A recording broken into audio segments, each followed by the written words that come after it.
లోని పాఠశాలలో ముగ్గురు మంచి స్నేహితులు ఒకే తరగతిలో చదువుతున్నారు. Aarav, Daniel, ion. ఆరవ్ హిందువు, డేనియల్ క్రైస్తవుడు, అయాన్ ముస్లిం. వాళ్లు కలిసి భోజనం చేసేవారు, కలిసి ఆడుకునేవారు, చదువులో ఒకరికొకరు సహాయం చేసేవారు. పాఠశాలలో అందరూ వారి స్నేహాన్ని మెచ్చుకునేవారు. కాని ఒకరోజు మధ్యాహ్న భోజన విరామ సమయంలో చిన్న చర్చ పెద్ద వాదనగా మారింది. ఆరవ్ గర్వంగా చెప్పాడు, "మా దేవుడే గొప్పవాడు, మా సంప్రదాయాలు చాలా పాతవి." డేనియల్ వెంటనే స్పందించాడు, "యేసు ప్రేమ క్షమను బోధిస్తాడు, మా దేవుడే గొప్పవాడు." అయాన్ నమ్మకంగా చెప్పాడు, "అల్లాహ్ ఒక్కరే నిజమైన దేవుడు, ఇస్లాం శాంతి నియమం నేర్పుతుంది." వారి గొంతులు క్రమంగా పెరిగాయి, చర్చ గొడవగా మారింది. ఇతర విద్యార్థులు చుట్టూ చేరారు, తరగతి గది గోలగా మారింది. వారి క్లాస్ టీచర్ శర్మగారు ఆ గొడవ విని లోపలికి వచ్చారు. ఆయన ప్రశాంతంగా అడిగారు, "మీరు ఎందుకు గొడవ పడుతున్నారు?" ముగ్గురూ ఒకేసారి చెప్పారు, "సర్, నేనే సరైను, మా దేవుడే గొప్పవాడు." టీచర్ మృదువుగా నవ్వుతూ అన్నారు, "నా వెంటరండి." ఆయన వారిని మైదానానికి తీసుకెళ్లి సూర్యుడిని చూపించారు. "చెప్పండి, ఈ సూర్యుడు ఎవరిది? హిందువుల సూర్యుడా, క్రైస్తవుల సూర్యుడా, ముస్లింల సూర్యుడా?" వాళ్లు అయోమయంగా ఒకరినొకరు చూసుకున్నారు.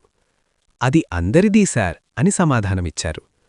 టీచర్ తల ఊపారు, "వాన అందరికీ పడుతుంది, గాలి అందరికీ అందుతుంది, భూమి అందరికీ ఉంది, మరి దేవుడు ఒక్కరికి మాత్రమే ఎలా చెందుతాడు?"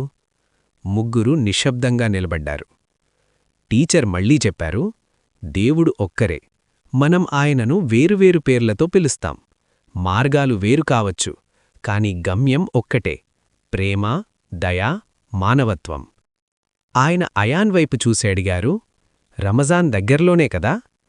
అయాన్ చిరునవ్వుతో, "అవును సార్" అన్నాడు. టీచర్ వివరించారు, "రమజాన్ మనకు సహనం, నియంత్రణ, దానం, ఇతరుల పట్ల కరుణ నేర్పుతుంది. ఇవి ముస్లింలకే కాదు, ప్రతి మనిషికీ అవసరమైన విలువలు." ఆరవ్ డేనియల్ వైపు తిరిగి చెప్పారు, "మీ స్నేహితుడు ఉపవాసముంటే మీరు గౌరవించాలి, ప్రోత్సహించాలి. అలాగే అయాన్ కూడా మీ పండుగలను గౌరవించాలి." ముగ్గురు తమ తప్పును గ్రహించారు. తరువాతి వారం రమజాన్ ప్రారంభమైంది. అయాన్ ఉపవాసమున్నాడు. మధ్యాహ్న భోజన సమయంలో ఆరవ్ డేనియల్ అతని ముందు తినకూడదని నిర్ణయించుకున్నారు. బదులుగా అతని పక్కనే కూర్చొని మాట్లాడారు. ఒక సాయంత్రం అయాన్ ఇఫ్తార్కు అతని ఇంటికి ఆహ్వానించాడు. ఆరవ్ డేనియల్ అతని ఇంటికి వెళ్లారు. కుటుంబ సభ్యులు కలిసి ప్రార్థన చేస్తుండటం చూశారు. ఆ వాతావరణంలో వారికి ప్రశాంతత అనిపించింది. ఉపవాస విరమణ సమయం వచ్చినప్పుడు అయాన్ మొదటిగా తన స్నేహితులతో ఖర్జూరాలు, నీరు పంచుకున్నాడు. డేనియల్ నవ్వుతూ చెప్పాడు, "ఇప్పుడర్థమైంది, రమజాన్ అనేది పంచుకోవడం, పరస్పర ప్రేమ గురించే." ఆరవ్ కూడా అన్నాడు, "దేవుడు నిజంగా ఒక్కడే, మనం వేరువేరు మార్గాల్లో ఆయనను చూస్తున్నామంతే." ఆ రోజునుంచి వారు మతాల గురించి ఎప్పుడూ గొడవపడలేదు. దీపావళి, క్రిస్మస్, ఈద్, ప్రతి పండుగను కలిసి జరుపుకున్నారు. వారి స్నేహం మరింత బలపడింది. వారి తరగతి మొత్తం పాఠశాలకు ఐక్యతకు ఆదర్శంగా మారింది.